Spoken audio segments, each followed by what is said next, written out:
Good night, ladies and gentlemen. Welcome once again to another Lime Vibe Live podcast.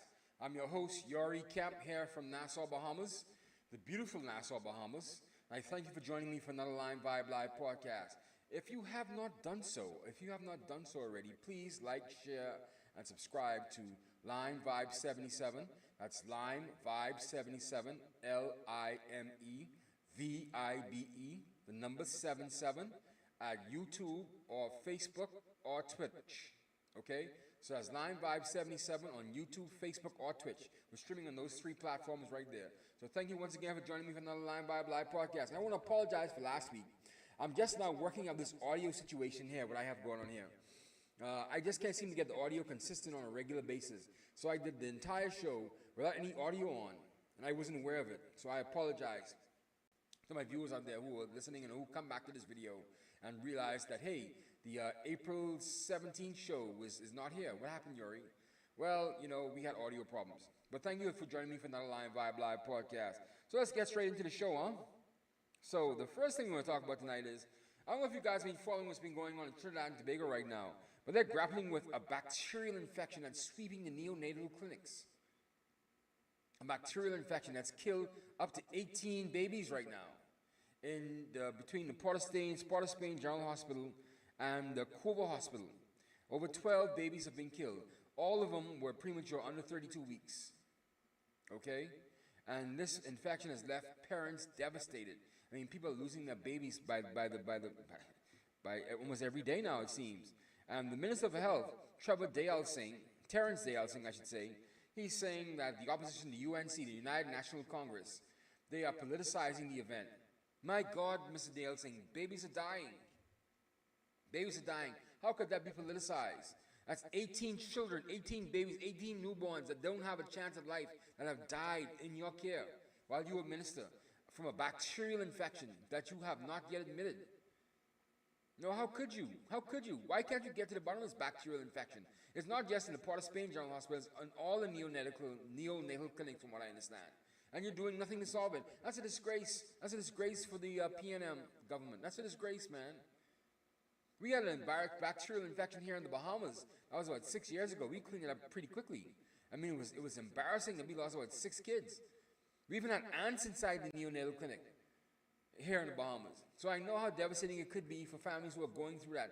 To go through, how many months to lose your child for recklessness. Those families should sue the government. And they should sue, because they do have a case. We left our kids in your care. We came to the clinic to deliver our babies in safety, and this is how you treat us, a bacterial infection. That's 18 babies, my God, man. That's 18 children. And you still have not gotten to the bottom of it. That's 18 children. That's 18 babies who don't have a chance at life. That's a shame. That's a shame, Prime Minister Rowley. That's a shame, Mr. Dayal Singh. And you're just talking about politicizing it. That's not politicizing, man. Come on. Don't you have a heart? Whatever you have funded for something else, divert that money to the hospitals. Divert that money to the hospitals. Even if it's for the police force, and they have people shooting people up in the middle of the streets. Let the streets take care of itself. I'm quite certain the streets could take care of itself. But divert some money to the hospital and clean up that bacterial infection, man. But right now, they said that PAHO, the Pan American Health Organization, has been inside Trinidad now. They're doing their assessments and they're trying to help where they could. That's fine. That's fine. Hopefully they get all the resources they need to clean this bacterial infection up, man. Because it's embarrassing, man. That's 18 babies. 18 babies don't have a chance at life. And those parents must be devastated. My God, man. And for you to say that the UNC is politicizing the event, it's a damn shame, Mr. Dayal Singh. It's a shame. That's 18 babies. 18 babies. From one disgrace to another disgrace, we have now, in the Bahamas now, Royal Caribbean Cruise Line. They have broken ground in their Royal Beach Club on Paradise Island. They broke ground this week, Tuesday. And they broke ground, but that's not the controversial part. The controversial part is that the ground where they broke is under a dispute between a competing project on Paradise Island from a Mr. Toby Smith with his Royal Lighthouse Club. Apparently, the previous Free National Movement administration, they had given Toby Smith the Lighthouse Club, the Crown Land, and was approved. And this is what he alleges. This is what he says. He has documentation to prove this. He's been to court. And that same former Free National Movement administration, they gave the same land that they gave to Toby Smith, at least a piece of it, to Royal Caribbean, saying Royal Caribbean had a better chance of getting the project off. And right now, Toby Smith's been going through the court system right now, and he's up to the UK Privy Council right now, where he lost at the Supreme Court, where the Chief Justice said that he didn't have a lease. It got to the appeals court, where the appeals court was split 2-1, 2-1 against him, 1 in favor of him, and the one in favor was the former Chief Justice and the current president of the Court of Appeals there, Sir Michael Barnett, who said that from the evidence that he's seen, the documentation that's been signed by the then Director of Lands and Surveys says that, Toby Smith was given a lease. See, what happened was that the Director of Lands and Surveys signed off on the lease and being approved, and all the other low-level bureaucrats signed off on the lease. However, it didn't go to the minister, and the minister did not sign off on the lease. I wonder why. I wonder why the minister did not sign off on the lease. And the minister at the time was the former Prime Minister, who was Dr. Hubert Minnis. He didn't sign off on the lease. And so they're saying that because the minister didn't sign off on the lease, that means Toby Smith could not get his lease approved. He doesn't have a valid lease. And that's something that's going to go to the UK Privy Council. Okay? He has a good chance of saying that he does have a valid lease, and he was given conditional approval. And some of these letters have come from Toby Smith, from the low-level, bureaucrats and the Director of Lands and Surveys, saying that they were directed by the Minister for Lands and Surveys to grant him the lease based on other information that he was supposed to furnish. And actually, they asked Toby Smith to furnish them with a lease agreement. They asked Toby Smith to furnish them with a lease agreement for the Crown land. They asked him all of that. They got to that same point, and now to where now Royal Caribbean stepped in, and they got a piece of land, and now it's in court. And you have Royal Caribbean International breaking ground on disputed land for their Royal Beach Club. I wish them all the best. I hope it gets sorted out, man. I only report what happened. But, these cruise lines, they have a lot of money. And I can imagine why people wanted to go with Royal Caribbean. But you can't give a man a land and go back on the agreement, man. You can't promise him or lease him land or promise to lease him land and then go back on it like that. People wouldn't take kindly to that, man. And I could imagine the Privy Council administering this, having to adjudicate this, I'm sorry. Because he was given a valid lease. Toby Smith was given a valid lease.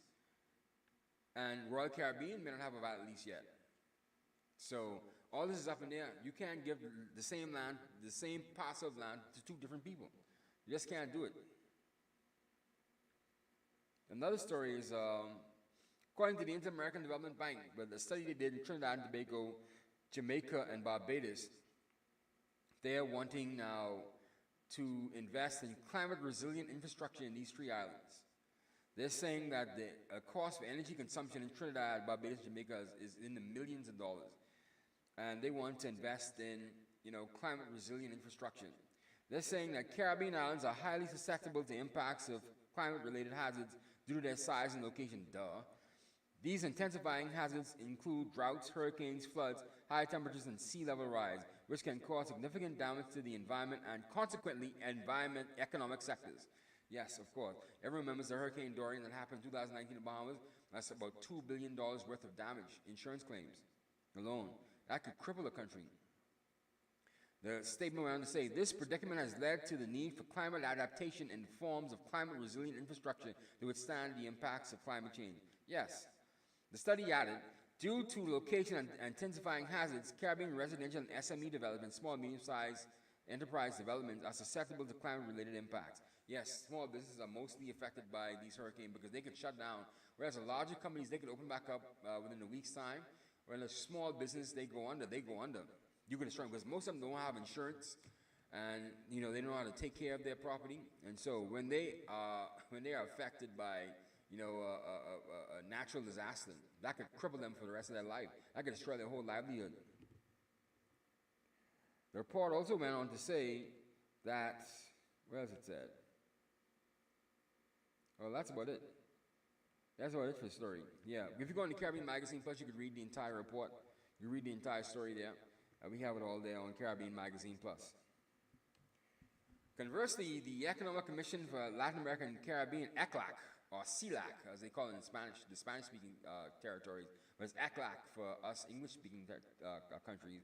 And the new report said that Latin America and the Caribbean is experiencing very slow growth. Again, we're back to that pre-pandemic lethargic growth.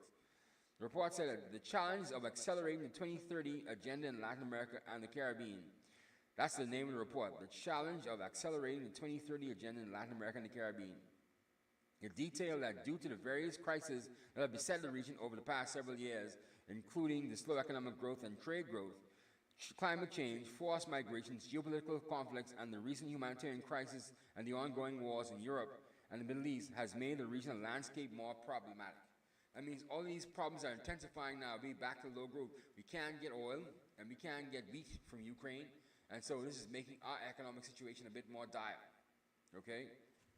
And it's just the way it is, man. I mean, these wars have a lasting impact, and you know, I'm seeing now that the Middle East war is kind of like fading off the news as much. It's going on and on and on and on. I think this is going to go until the U.S. election's done, man. I think this is just a U.S. election situation here. And the minute you have a defined U.S. president, because Biden seems a bit shaky, I think we're going to have a change in the presidency. And once you see Trump back in power, you know, that's going to be a wrap. You know, they're going to stop all that nonsense right there in the Ukraine and in the Middle East. I mark my words. You know, Mr. Biden is out, and it's so obvious you can see that, right? It's so clear you can see that. But anyway, that's just my take on it. Listen to humble old me. Now we have some entertainment news. I don't know if you've been following this P. Diddy, Sean Diddy Combs situation, but I don't know if you've been seeing this lady called Jaguar Wright. She was an old R&B singer from back in the late 90s, early 2000s. Who had a few songs but never really got the acclaim that the other R&B singers at the time got. Well, she's saying, she goes up on Diddy again. She's been on a tirade about Diddy for the past several years now. And as Diddy has faced more scrutiny because of this Cassie lawsuit and the other lawsuit from these other people that's come out against him with sexual assault and all these other disgusting things Diddy Combs is doing, she's been intensifying her attack on Diddy.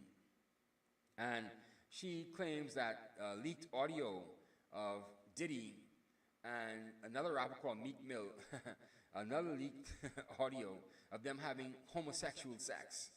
She says that Nicki Minaj, who was Meek Mill's former girlfriend, had leaked the audio. Well, I'll let you listen to the audio first. And the guy who actually was Meek Mill's security guard who recorded it, so he says. I'll let you listen to that first. Let's listen to that audio. You'll kill yourself laughing when you hear what's going on in the background. Let's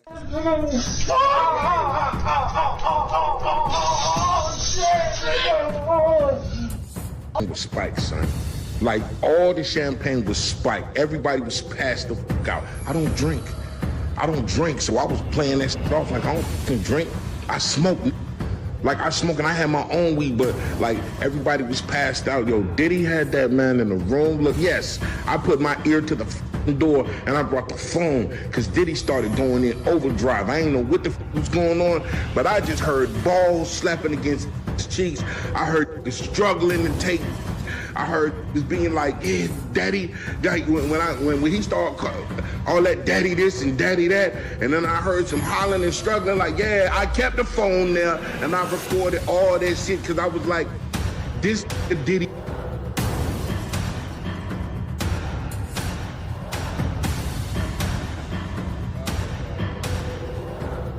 Yeah, so you heard the beginning of that, man. Diddy was trying to kill the fella, man. Diddy was trying to kill the boy. Oh my God, let's hear the beginning of that again. Listen to that again. Listen to that audio. Listen to all that slapping, all that screaming.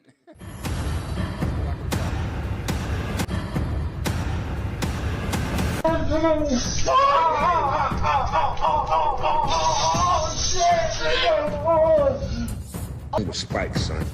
Man, my God, Diddy's trying to kill the fella. Allegedly, if that is Diddy. Diddy's trying to kill the fella, man. That's too much, Diddy. You were trying to hurt him. You can't hurt the fella, man. Come on, give him a break, Diddy. Let's go to what Jaguar Wright had to say as well, too. But, you know, it's not shocking to me that most of these guys are on the down low, they're homosexual, right? It's not shocking to me. It's just shocking that all this now is coming out so open. It seems to be a distraction, to be honest with you, because I'm not shocked at all. I'm not shocked. Let's listen to what Jaguar Wright had to say. That Nicki recorded that at the freak off in the Calabasas.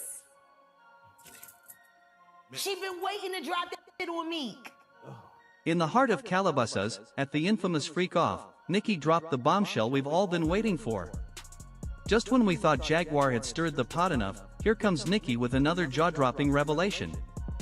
This time, she's shining a spotlight on none other than Nicki Minaj, exposing her for leaking a spine-chilling audio of Diddy and Meek Mill. It's been years in the making, folks. Nicki held onto that tape like it was a ticking time bomb, fearing retribution from Diddy and his crew. But with the flood of serious allegations against him, she decided it was time to let the truth be heard. Initially, the rumor mill churned out theories about a rogue bodyguard leaking the audio. But hold on to your seats, because here's the kicker: Nicki and her team orchestrated a cover-up, paying off the ex-bodyguard to take the fall. Now that the cat's out of the bag, the drama's just heating up. Now, let's rewind a bit. Remember when Meek Mill's closet started spilling skeletons left and right? Yeah, that's the one. The latest bombshell comes from producer Lil Rod, who's pointing fingers at Diddy for a string of unsettling allegations. According to Lil Rod, Diddy's been running a secret operation with a lineup of industry boy toys, and guess who's on the list? Meek and Usher. Lil Rod didn't drop names, but his descriptions painted a pretty vivid picture. Meek, the Philly rapper who once romanced Nicki Minaj, and Usher, the R&B sensation who's been tearing up the Vegas stage and gracing the Super Bowl spotlight. Need I say more? Meek's Philly roots and high-profile fling with Nicki are no secret, and Usher's recent Vegas residency was the talk of the town, raking in millions. And who could forget his show-stopping Super Bowl performance just a few months back? As the wildfire of scandal engulfed social media, Meek Mill found himself thrust into the eye of the storm, desperately grasping at straws to salvage his reputation. But try as he might, his efforts fell flat, met with skepticism and disbelief from all corners.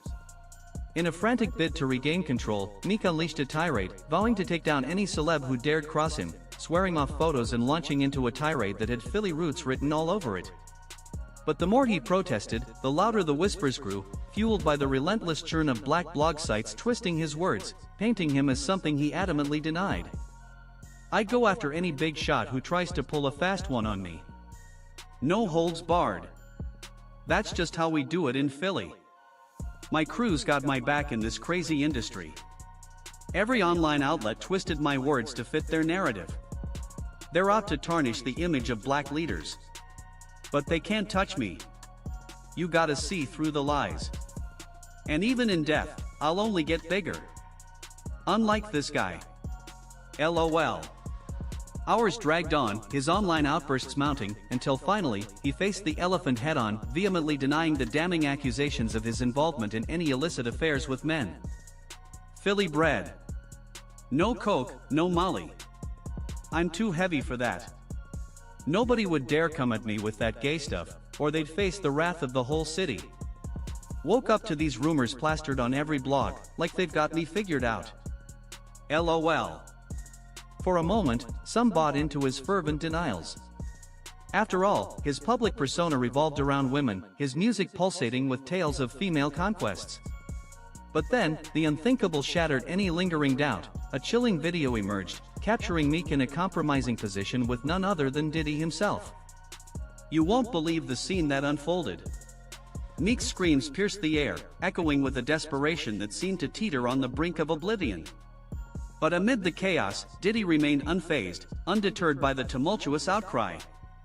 Now, I can't play the full audio for you, for reasons I'm sure you understand, but brace yourselves for just a taste of the applause, madness.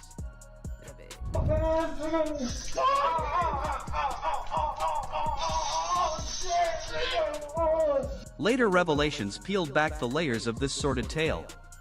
The unsettling audio, it turned out, was unleashed upon the world by none other than Diddy's own bodyguard. Yes, you heard that right. The ex-bodyguard spilled the tea in a jaw-dropping Instagram Live confession, laying bare the sordid details of that fateful night. According to his chilling account, the incident unfolded during one of Diddy's infamous freak-off extravaganzas. Positioned strategically by the door, he clandestinely recorded the scandalous encounter, stunned by the surreal spectacle unfolding before him. And why? Well, it seems Diddy had a sinister agenda, spiking the drinks of unsuspecting guests to ensure they were too far gone to comprehend the debauchery unfolding.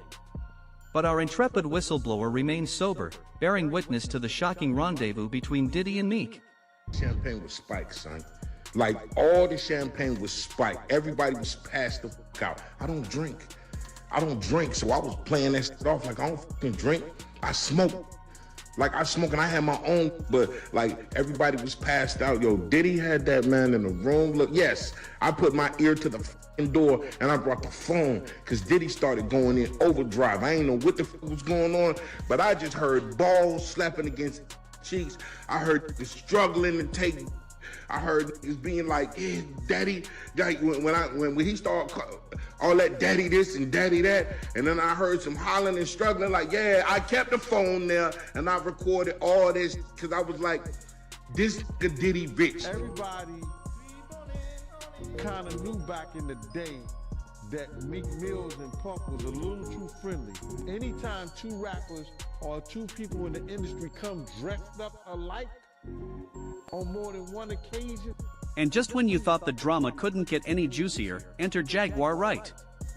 She drops a bombshell in an interview, revealing that it was Nicki Minaj who hit record on that scandalous audio back when she was with Meek.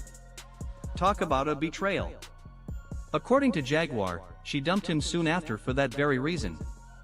Oh, and get this, she even spills the beans on the exact spot where the freaky business went down that night.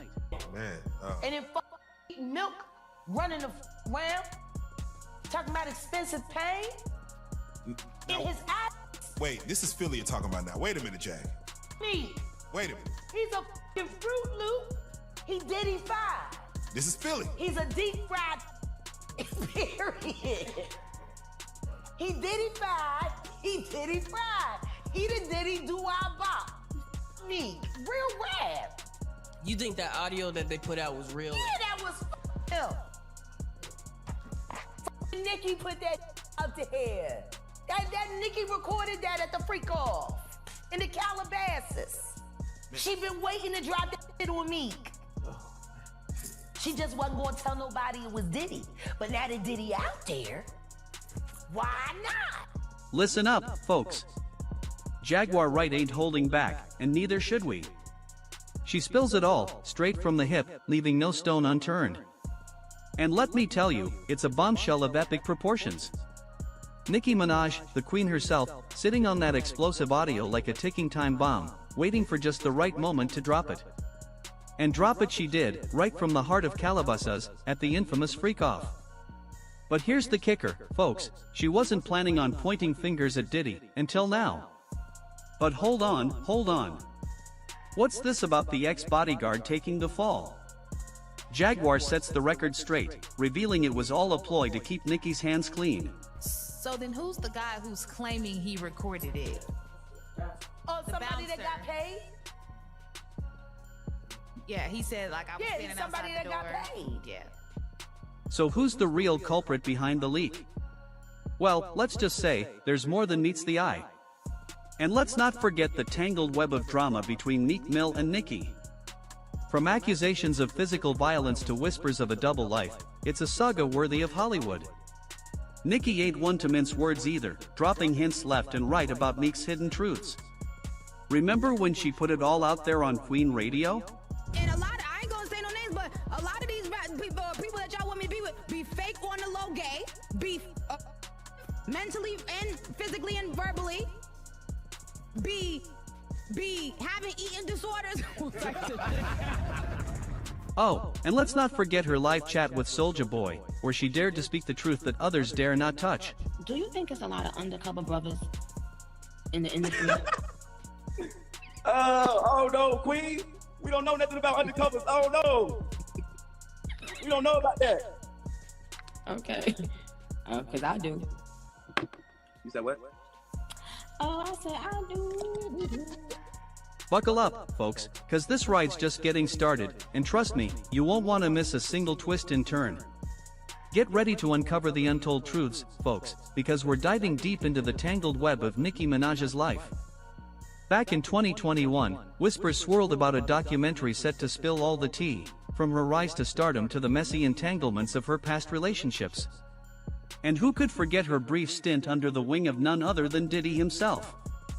That's right, after the monumental success of Pink Friday, Nicki found herself in Diddy's corner, only to cut ties just months later, leaving tongues wagging with speculation. But here's where it gets juicy. Rumors flew about Diddy's alleged attempts to draw Nicki into his world of wild parties and debauchery. But Nicki wasn't having it, oh no.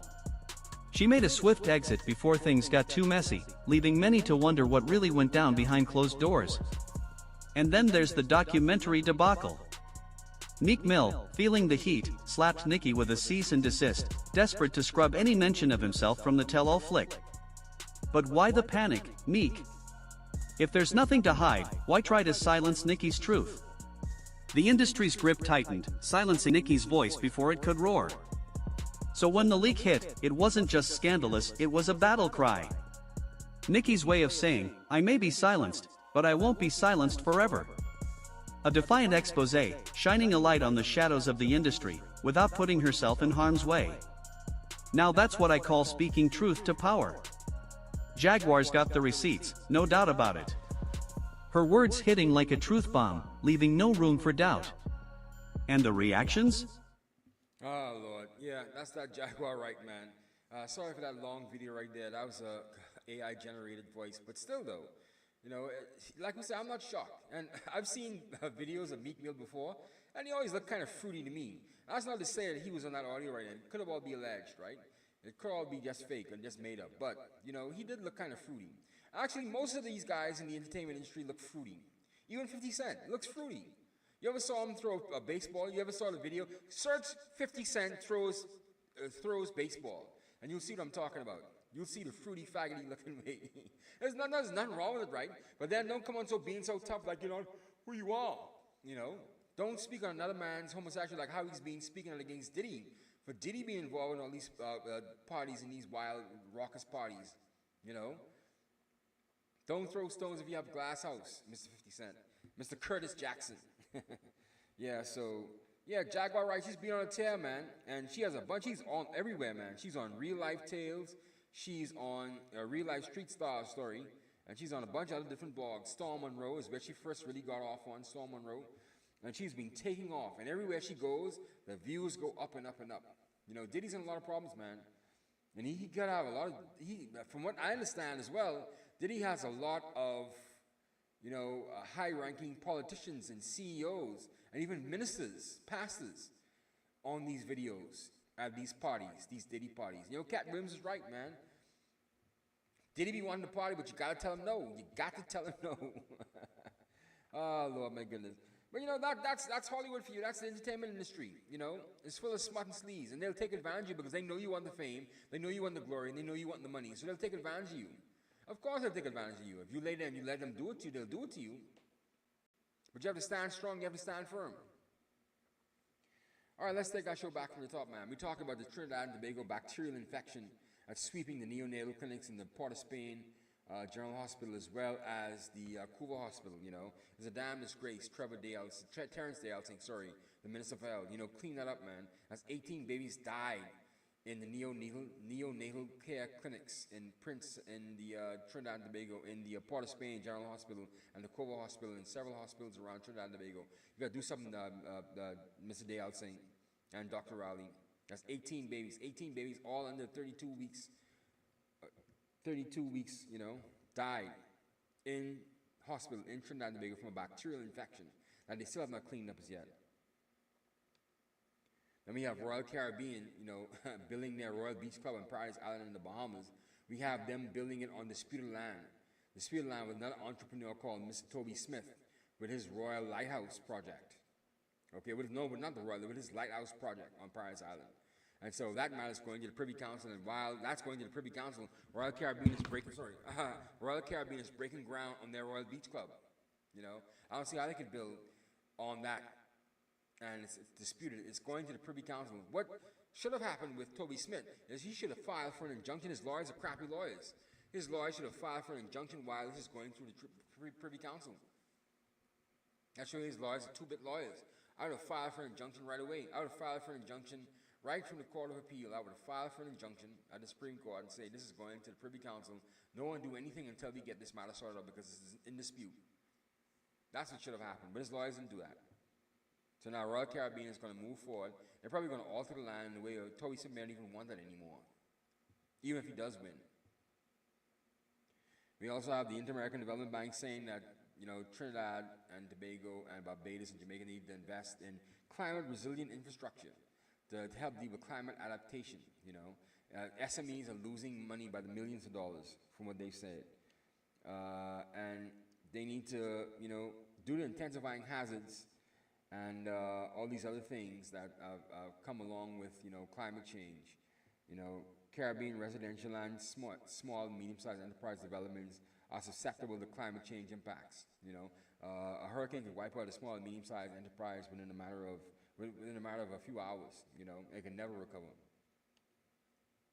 And we also have the Economic Commission for Latin America and the Caribbean, ECLAC, or what they call CELAC in the Spanish-speaking countries, saying that, you know, we are experiencing very low growth. We're back to the pre-pandemic lethargic growth that we've had in the region. And they say based on all the other factors around the world, the Middle East war, the Ukraine war, the slow economic and trade growth, climate change, enforced migrations, and all these other things that are happening is just intensifying the low growth that we have in the region. You know, we have to, you know, become more productive and more competitive. That's what the theme has been for the rest of this year. So while we have recovered, we're back to where we were pre-2019, I should say. We're still back to that, you know, that low growth 2% on average every year. That can't be. We need to do more than that. And lastly, we talk about, you know, the entertainment story, you know, Diddy and Meek Mill and the audio. Let's play our audio again. That is just absolutely, no, let's not play it again. Let's leave that alone. You know, they should be humiliated enough. You know, anything that happens in the dark comes up to the light, man. That's how it is. So, ladies and gentlemen, thank you once again for joining me for another Line Vibe Live podcast. I'm your host, Yori Arman Kemp, here from Nassau, Bahamas. And please, if you have not done so already, please like, share, and subscribe to our Facebook, YouTube, and Twitch page. Line Vibe 77, that's Line Vibe 77 on Facebook, YouTube, and Twitch. And there's also a donate link inside the description. So if you click that, and you can donate anything from $5 to $50,000, anything that you can give us, we would actually appreciate and we would take it with gratitude and thankfulness. It helps the show go on, and we would appreciate that. So, thank you for joining me for another Line Vibe Live podcast. I'm your host, Yori Kemp, here from Nassau, Bahamas. I'll see you again next Friday, God willing.